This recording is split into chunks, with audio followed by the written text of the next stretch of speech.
Hello, biology students. Mrs. Smith here. Today we're going to talk about using probability to solve genetics crosses. So far we've learned how to do monohybrid or single trait crosses. We've also learned how to do dihybrid or two trait crosses, and we've been doing Punnett squares in order to solve for those. And for monohybrid crosses, it's worked pretty well. It's not too time consuming. We can figure out our results, but you've probably realized that dihybrid crosses can be kind of a pain. They're pretty time consuming. And so one of the things we're going to use probability for is to help solve these genetic crosses a little bit faster. So let's look at our introduction. What is probability? Probability is the likelihood that a particular event will occur. For example, if you flip a coin, what is the probability of getting heads? Well, if you flip a coin, you know there's two options, either heads or tails. So the probability of you getting heads is going to be 1 in 2, or 1/2. Another example, if you select a card from a standard deck of cards, what is the probability of selecting a heart? Well, in case you didn't know, there are 52 cards in a standard deck, and if you were to count all of the hearts that were in that deck, there would be 13. Which if you simplify that, which we should always do, we end up with 1/4. So there's a 1 in 4 chance of selecting a heart from a standard deck of cards. If you look at number 2, it says for genetic crosses, past outcomes don't affect future ones. Now that's not true always in probability, but for the problems that we do, that is one of our rules. So for genetic crosses, past outcomes don't affect future ones. So let's look at an example using the coin again. Example says, what is the probability of flipping a coin 3 times in a row and getting tails each time? We need to separate that by events. Our first event is getting tails. We know there is a 1 in 2 chance of that occurring. Second event, you flip your coin again, 1 in 2 chance. Third event, says getting tails again. There is still a 1 in 2 chance of that happening. Every time you flip a coin, there is a 1 in 2 chance of getting heads. Oops, or tails, which is what we're solving. Sorry about that. All right, if you look, it's asking us to multiply our fractions. So if you go across the top, 1 times 1 times 1 gives us 1. If we multiply across the bottom, 2 times 2 times 2 gives us 8. So to get 3 tails in a row would be a 1 in 8 chance. Number 3 says probability allows us to solve genetics problems faster, which again is why we're going to learn this, just a different means of finding out the same information. All right, let's look at the group practice number 1. What is the probability of a couple having a boy? Well, let's think about it. There are 2 options for gender, boy or girl, and the chances of a boy is going to be 1, either boy or girl. If you're choosing just boy, then it's 1. So 1 in 2 is your probability. So it's exactly half and half.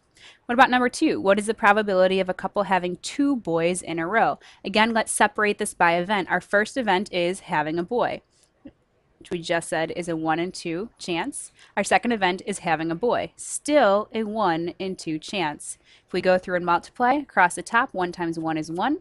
Across the bottom, 2 times 2 gives us 4. So to have a boy followed by a boy is a 1 in 4 chance.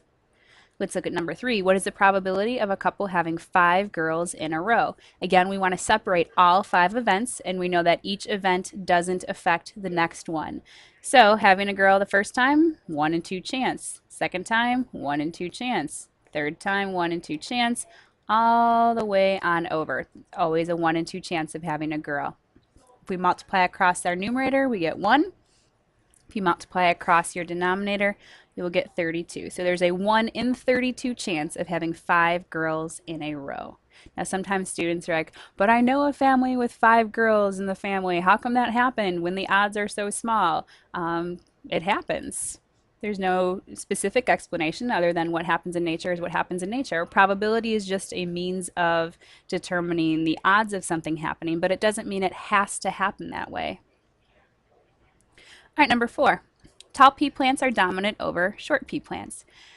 Let's look at letter A. If 2 heterozygous pea plants are crossed, so we're crossing we're doing height. So we're crossing big T, little t times big T, little t. 2 heterozygous pea plants are crossed.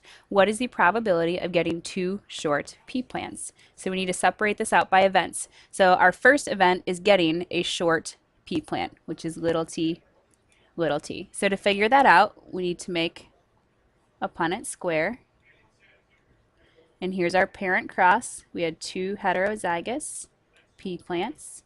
So if you fill in your Punnett square, we need to figure out what are the odds of getting 1 short pea plant. And we can see right there, that is short, because we know short is recessive, and so there's a 1 in 4 chance of getting a short pea plant. So our first event, getting a short pea plant, 1 in 4. Our second event is another short pea plant, because notice it says 2 short pea plants. Well, we know that the previous outcome doesn't affect our new outcome, so it's still a 1 in 4 chance of getting a short pea plant on the second offspring. Go through and multiply. Across the top, we get 1. Across the bottom, we get 16. So there's a 1 in 16 chance of getting 2 short pea plants. All right, let's look at B. We're crossing the same thing, 2 heterozygous pea plants. So we can make our initial Punnett square here. Heterozygous, we know, means 1 of each allele. And it's saying, what is the probability of getting 1 homozygous tall plant? Well, let's look at our Punnett square. Homozygous tall plant is this one right here. So that's homozygous tall. And what are the chances of that? 1 out of our 4. So let's fill that in for our first event. There's a 1 in 4 chance of getting a homozygous tall plant. What is our second event? Our second event is 1 heterozygous plant. So let's look back at our Punnett square. Those 2 right there represent our heterozygous plants. And there's a 2 in 4 chance of getting one of those. So here's 1, 2 out of 4 boxes. We want to reduce that. So the chances of getting a heterozygous plant, which is our second event, is 1 in 2. We multiply across. We find out our total probability of getting a homozygous tall plant and 1 heterozygous plant is 1 in 8. Let's look at C. If 2 heterozygous pea plants are crossed, what is the probability of getting 3 tall plants? We can remake our Punnett square. It's still the same setup. We still have 2 heterozygous parents. So it's the exact same as what we saw in the previous 2 problems, but this time we want 3 tall plants. So first let's look at, well, what's the probability of 1 tall plant? This one is tall, this one is tall, this one is tall, because tall is dominant. So a tall plant, we have a 3 in 4 chance of getting. So our first event, tall plant, 3 in 4. Our second event is another tall plant. Previous outcomes don't affect the future. So it's another 3 out of 4. Third event, another tall plant, still 3 out of 4. If we multiply across the top, we get 27. If we multiply across the bottom, we get 64. So there's a 27 in 64 chance of getting 3 tall plants. All right, let's move on to number 5. Sticking with pea plants, purple flowers are dominant over white flowers, and round peas are dominant over wrinkled peas. So we see we're going to move into a dihybrid cross, which is when these become really useful. If a plant heterozygous for both traits, so let's look at what that's going to look like. Heterozygous for flower color, big P, little p, and heterozygous for peas, we're going to get big R, little r. All right, and that's going to be crossed with a white flowered heterozygous round pea plant. So white flowered is recessive, so that'll be little p, and heterozygous round, big R, little r. So there's our parental cross. Our question is, what is the probability of getting a heterozygous purple round pea plant? So our first event is heterozygous purple. Our second event is round. So we're going to have to set up 2 Punnett squares, but neither of them is going to have to be a dihybrid cross because we're going to separate the traits. So let's look at the chance of getting a heterozygous purple. So we know one parent is heterozygous, the other is recessive. So if we fill in our Punnett square, we can look at the chances of getting a heterozygous purple are these 2 right there. Remember, heterozygous is 1 of each. We know purple is dominant. So chances of heterozygous purple, we can see is 1/2. I already reduced it from the 2/4. So let's fill that in for our first event. And our second event is a round pea plant. So let's make our Punnett square for the pea shape. We know they are both heterozygous for that specific trait.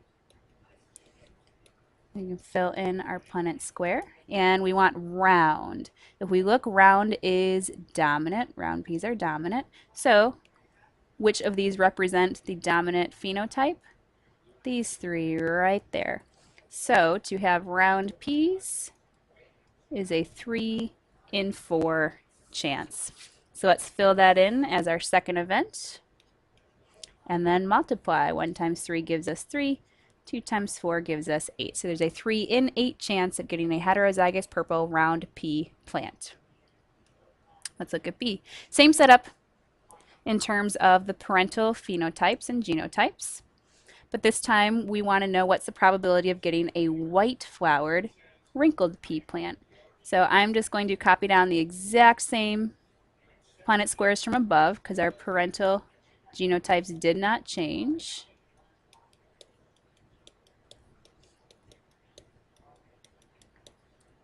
And copy down our wrinkled versus round. Again, I'm just copying exactly the same from the previous problem because our parents didn't change. All right, so now let's look. Getting a white flowered. White is recessive. Remember we saw that up here. So in our first one, what represents white recessive flowers are these guys right here. So there are your white flowers, and that is a 1 and 2. Reduced it straight from the 2 out of 4. And we want a wrinkled pea plant. If we look up here, wrinkled pea plants are recessive. So this one right here is going to be wrinkled. And there's a 1 in 4 chance of that occurring. So our second event is our wrinkly peas. We go through and multiply, and we get a 1 in 8 chance of getting a white flowered wrinkled pea plant. All right, last one. Let's look at C for now. Again, same parental setup. So I'm just copying down exactly from above.